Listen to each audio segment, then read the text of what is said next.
आशा के मोती चैनल में आपका स्वागत है। ठाकुर जी की सेवा।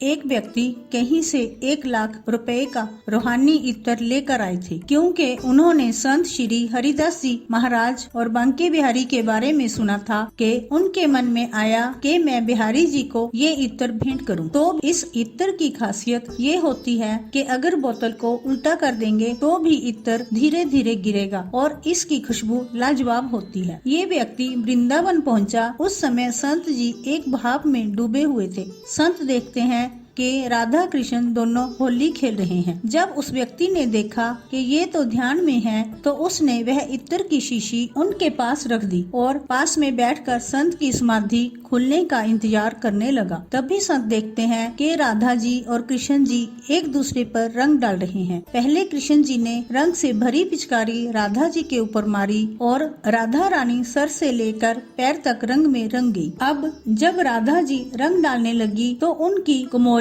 मतलब छोटा घड़ा खाली था। संत को लगा कि राधा जी तो रंग डाल ही नहीं पा रही हैं, क्योंकि उनका रंग खत्म हो गया है। तभी संत ने तुरंत वह इत्र की शीशी खोली और राधा जी की कुमोरी में डाल दी और तुरंत राधा जी ने कृष्ण जी पर रंग डाल दिया। हरिदास जी ने सांसारिक दृष्टि में वो इत्र भले ही रेत में डाला, लेकिन आध्यात्मिक दृष्टि में वो राधा रानी की कुमोरी में डाला। उस भक्त ने देखा कि इन संत ने सारा इत्र जमीन पर गिरा दिया। उसने सोचा, मैं इतने दूर से इतना महंगा इत्र लेकर आया था, पर इन्होंने तो इसे बिना देखे ही सारा का सारा रेत में गिरा दिया। मैंने तो इन संत के बारे में बहुत कुछ सुना था, लेकिन इन्होंने मेरे इतने महंगे इत्र को मिट्टी में मिला दिया। वह कुछ भी न बोल सका। थोड़ी देर बाद संत ने आंखें खोली। उस व्यक्ति ने संत को अनमने मन से प्रणाम किया। अब वो व्यक्ति जाने लगा। तभी संत ने कहा, आप अंदर जाकर बिहारी जी के दर्शन कराएं। उस व्यक्ति ने सोचा कि अब दर्शन करें या ना करें, क्या लाभ। इन संत के बारे में जितना सुना था